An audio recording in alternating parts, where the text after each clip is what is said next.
Dear students, welcome to Trap for Rats. I hope that you people enjoy the scenario on the screen. The topic for the day is embryonal brain tumors in children, chosen from Recent Advances 24. And the authors are Thomas Jacks and Anthony Michalczyk. I have intentionally divided the topic into two, and the first one is medulloblastoma. Always, when in doubt, divide. A very good backup will be Ackermann surgical pathology, which gives information more than what we can digest.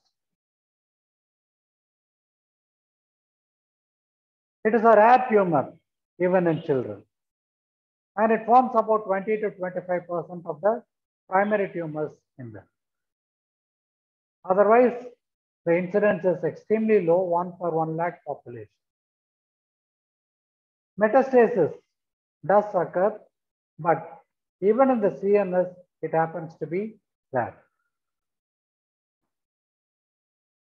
Death can be sudden, or it can be because of a hydrocephalus leading to increased intracranial tension. The mode of treatment: surgery, radiotherapy, and chemotherapy. Two words have been given in this. One is clinical trials. Initiating a lesion, following it up, and then coming to a conclusion is extremely difficult in neoplasia such as medulloblastoma. And secondly, in a similar way, retrospective studies are also difficult because the tumor is already full blown and we will not be able to identify what the initial stages of it were. But these two terms can be used in your answer. The clinical presentation in a patient can be ataxia. Decreased school performance since it is a childhood tumor. Suddenly you find that the child is falling behind in performance. Clumsiness in day-to-day activity. Ocular signs such as nystagmus or squint. And VDIH. Stupid mnemonic, please remember. Vomiting, headache, drowsiness, and irritability. There are four grades of it. One is there is a tumor, and initially it can be seen in the cerebrospinal fluid. M2, there is metastasis in the rest of the brain. M3, outside the skull in the spine. And M4, there can be metastasis at distant sites other than CNS, and mainly it will be in the bone. So these four we shall mention. Now we have got a list of clinical features. We have got the grading of the tumor or the staging of the tumor. Epidemiology. Age-wise, it can be bimodal. So there is a peak at an young age, less than 3 years.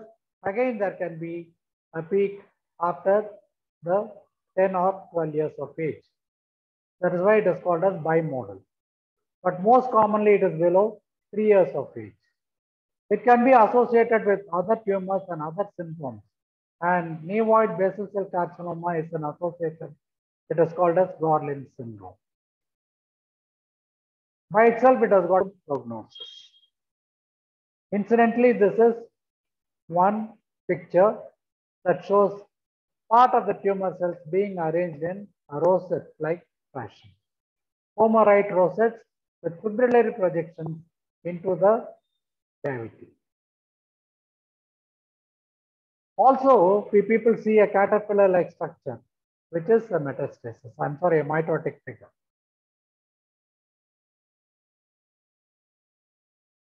The subtypes will be according to the histological and the molecular profiling. And it is divided into the classic, nodular or desmoplastic, large cell or anaplastic. These three things we shall and will remember are prototypes of medulloblastoma. The main molecular profiling will consist of SHH, WNT, and group 3 and group 4. These are the 4 types that we will have to remember. These are the signaling pathways in the formation of the nucleoprotein. The tumor can be biphasic, or there can be a melanotic and a myogenic differentiation. These shall be seeing later on, but this particular group we will have to remember. Histology, always the blastomal tumors have got certain characteristics. They are primitive looking cells with hyperchromatic nuclei. Whatever be the tumor, whether it is a neuroblastoma or a nephroblastoma or a hepatoblastoma. In this case again, the nuclei are angular or even rounded. Cytoplasm is minimal. There can be a diffuse or a nodular architecture. Atypia is conspicuous as we go into more and more anaplasia. Desmoplasia can be present, Homer-right rosettes can be present. Please do remember these terms. You just keep them in one corner. We shall revisit them in the subsequent pictures. Neuronal differentiation is prominent, glial differentiation is absent. So look at this particular picture before going to the text. I am finding that it is bluish in color because of the dominance of the nucleus. Secondly, the tumor cells are arranged in a diffuse pattern. I am not finding a typical trabecular or any nodular pattern in this. However, if I look carefully, there can be an attempted rosette formation that is seen. Pleomorphism can be mild, but anaplasia is not conspicuous. This is classic medulloblastoma. Blastemal cells, hyperchromatic nuclei, round to or angulated nuclei, there can be attempted rosette formation. Desmoplastic is the next variant. The first one we have seen is classic. The next one is desmoplastic. Generally, the medulloblastoma does not cross the midnight, but it is more so in a case of a desmoplastic medulloblastoma. Desmoplasia means scar tissue, and the scar tissue has got a property of contraction. Obviously, it will be pulling the tumor backwards and it will not be crossing the midline. It is hemispherical or dome shaped in the region of the vernus. It can be related to another variant called medulloblastoma of extensive nodularity. Medulloblastoma of extensive nodularity comes under WHO grade 4, and it is more common in young children and adolescents bimodal. That's why it is called as bimodal. Young children as well as adolescents, 2 age groups. This is the desmoplastic or a nodular medulloblastoma. Look at this picture over here. I am finding 2 sets of tumor cells. In one, they are in clusters or well circumscribed nodules. They are pale and the nuclei are all homogeneous, uniform. Cytoplasm is again pale. So there is a desmoplastic appearance over here. What happens? The stroma is again filled with poorly differentiated cells. There are 2 populations of cells which can be seen. That is why it is called as nodular. Hyperchromatic nuclei and pale central cells. A reticulin stain can be used to differentiate these 2. The reticulin is positive around the central cluster and it is also positive around groups of cells. So this is used for identifying the pattern in a case of desmoplastic medulloblastoma. And the variant is what we have mentioned earlier, medulloblastoma with extensive nodularity. This is another variant. I find that there is a lot of collagen-like tissue, hence the term desmoplasia. But then the tumor cells are all arranged in a row. We can call it an Indian file pattern if it is going to be a lobular carcinoma of the breast. And it also can be seen in a serous carcinoma or hepatocellular carcinoma. The streaming pattern of the tumor cells you people should mention. So this is again a variant of a desmoplastic medulloblastoma. Reason is restricted to the midline. It does not cross because of the desmoplastic property. Otherwise, it will be causing a complete obstruction. Patient will die because of hydrocephalus. So, we are finding pale islands, reticulin fibers, etc. This by itself is supposed to be carrying a good prognosis.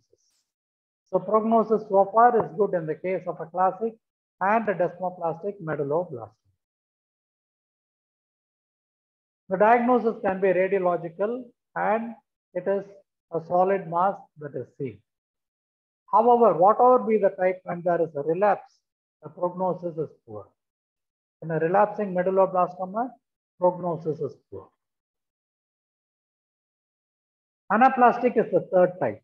Anaplasia itself means frightening, variation in size of the cell, the size of the nucleus, hyperchromaticity, giant cells. These are all classical features you would have read in neoplasia. In this one, there is a prominent cytological anaplasia. The cells are larger, varied in size. You find vesicular nuclei, prominent nucleoli. Increased mitotic figures, pleomorphism, and apoptosis also can be seen. There is a variant called as large cell variant, and generally the anaplasia and the large cell variant are used hand in hand. Focal anaplasia is not there, and though it is seen in some tumors, it should not be construed as anaplastic. One of the classical features will be wrapping of one nucleus around the other. Look at this picture. Very easy for you to say it is an anaplastic tumor. I'm finding cells of varying size, varying staining intensity, variation in the size of the nucleus. Look at this picture. A large nucleus over here. And in some, I find that there is an attempt to encircle another cell, which is classical of an anaplastic medulloblastoma. Many cells will be showing prominent nucleolus. I'm able to see in these ones. Prominent nucleoli can be seen.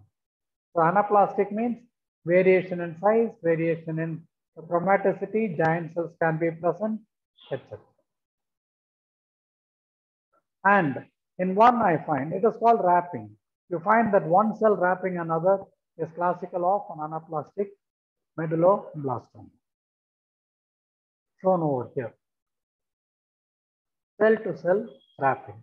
Please mention this one. It is one of the classical features of anaplastic medulloblastoma. There is another variant called as a biphasic. It resembles classical or anaplastic. Biphasic pattern is common in some tumors. One classical example can be a dedifferentiated liposarcoma. You find that there are well-differentiated lipoblasts-like cells. At the same time, there will be poorly differentiated spindle-shaped cells. Abruptly, they are present. So both can be seen, which is called as biphasic. Then there can be a melanotic or melanocytic and myogenic differentiation. Sometimes chondrogenic differentiation also can be there. But the significance of these is not known. The mode of invasion. As I told you, there can be different methods of spread. One method is contiguous spread. It can go into the arachnoid space. After spreading into the brain parenchyma, it goes into the arachnoid space. Look at the vasculature over here. So the arachnoid space, the tumor spreads into the arachnoid, subarachnoid space. And also I find that there can be blood vessels which can be surrounded with multiple layers of the tumor cells. So there is a perivascular mode of spread. Brain parenchyma around the blood vessels, I am able to see the tumor cells. Perivascular. So this is just a recapitulation and also a classification given by the WHO. The variants are classic, desmoplastic or nodular, medulloblastoma with extensive nodularity, large cell or anaplastic. These are the four things that you people share and will write. Apart from that, we can be having biphasic, melanotic or myogenic differentiations.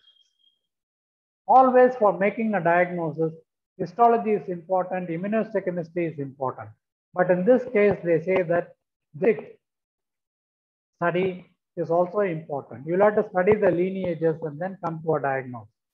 In my opinion per se, a third front can be added, that is the radiological and the clinical presentation. This is a variant called as medulloblastoma with extensive nodularity. I'm able to see some vague nodules in this one, but it is not the pale cell we are seeing in the desmoplastic medulloblastoma. The cells are all more or less uniform, nuclei are all uniform, but nodular architecture is seen. There is extensive nodularity. It carries a good prognosis. It has got a neurocytic differentiation, uniformity of the nuclei. Many people have done extensive study on this, and this credit goes to one person called as Dimitri Agamanolis, a neuropathologist from Greece. And this is a gentleman, it is his slide, so due credit to him. If you are lucky enough, you may be finding well-formed Homerite rosettes, and there is no description that is needed. I find that there is a single row of cells, and there are fibrillary tangles that are extending into the space, a true rosette as such. This can be demonstrated by means of synaptophysin. So there is a rosette over here, and I find a dark staining within. So rows of cells, and then there is a dark staining within. Please remember synaptophysin as one of the markers for it. A medulloblastoma with extensive necrosis. You can follow chemotherapy or a radiotherapy. Cerebellum over here, tumor is here, friable showing extensive necrosis, and there is a brainstem. Obviously, it is an autopsy picture.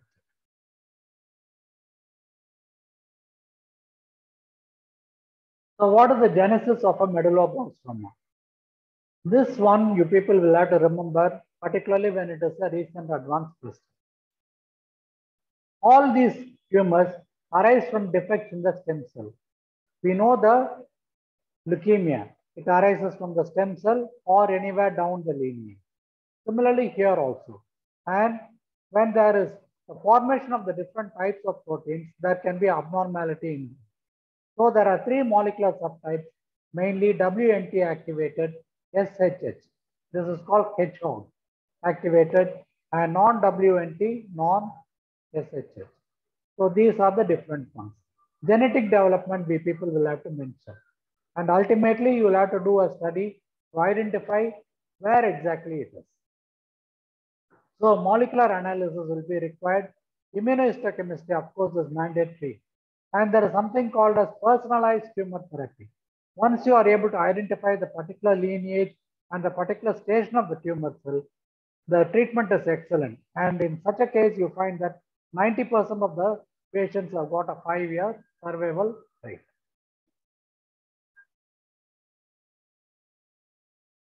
And this one, in the WNT subgroup, we find that there is a point mutation at that particular gene. So these can be aimed at and the treatment can be better. So this again is a medulloblastoma, but the site is different. It is a cauda equina of the spinal cord.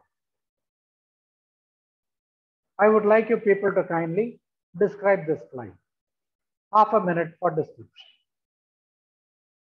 Seemingly, it appears uniform and they are all parallel in arrangement. But what I can make out is an angulation of the nuclei. So I find that they are sharp. And sometimes you find that they are abruptly touching another one. So angulation is a classical feature of this one.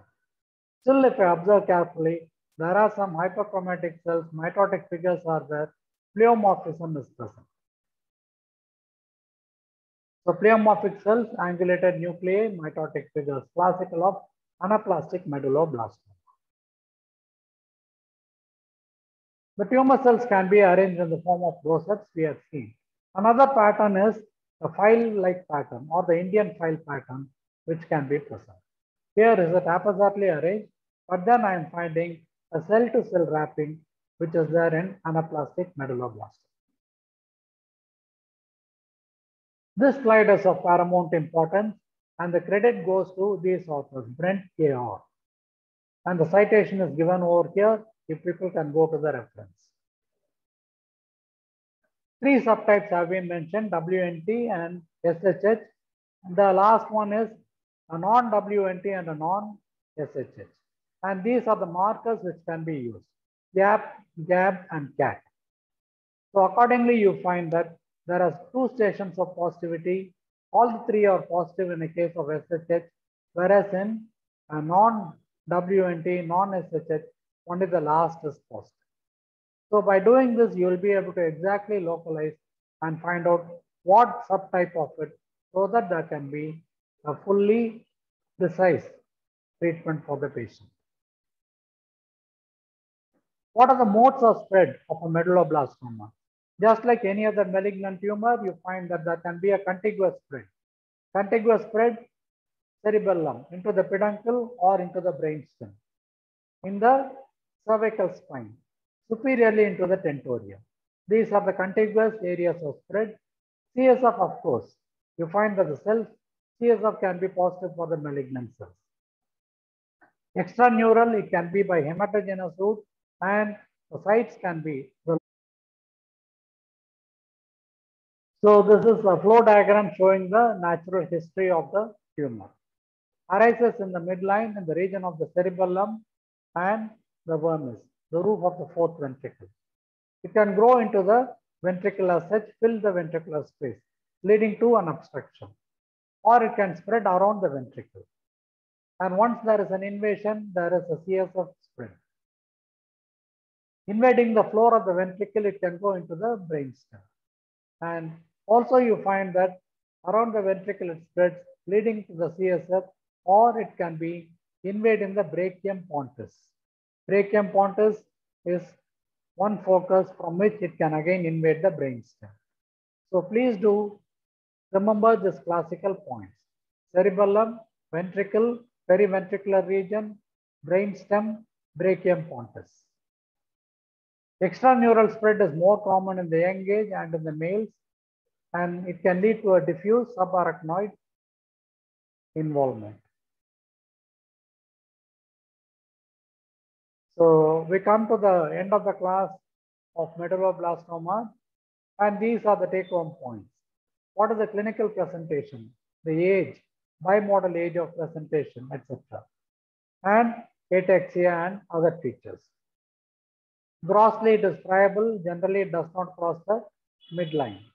Histologically, what are all the types? You'll have to remember the classic, the desmoplastic, and the anaplastic, and any other subtype as such. Describe them. Rosettes can be present, fibrillary material can be present, angulation can be present, etc. And what are the molecular types? Remember the checkered diagram that I had shown. What are the immunohistochemistry for it? What are the local spread and the distance spread? And finally, the treatment. So please do remember all these things. Think of the subheadings. The subheadings will take you to the answer. To be continued.